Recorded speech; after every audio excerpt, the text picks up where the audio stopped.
Hi, friends. It's Pastor Harley from Broadway Church, and I'd like to finish the third visit to the parable of the rich fool in Luke chapter 12, where it says in verse 16, the land of a rich man produced plentifully.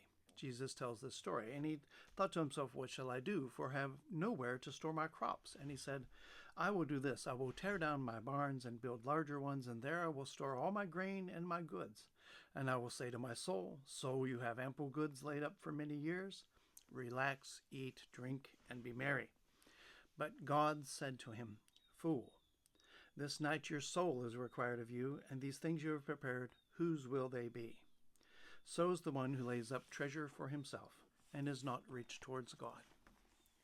And we ask ourselves, well, what would make me rich towards God? Well, one clear implication in the parable is, say, at that question of, I have much goods, more than I need. Well, that means that belongs to the people who are in need. If your needs are met, you are actually counted rich according to biblical terms. And your abundance belongs in God's sight to the poor and to the needy and the people who have less and our lives are hampered by that lack. And so that was the direction that he took, not to say, I will keep more and more for myself.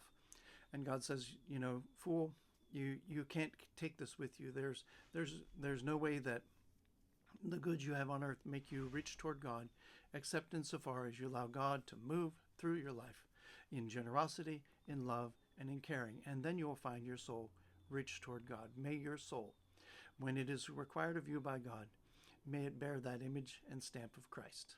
Amen.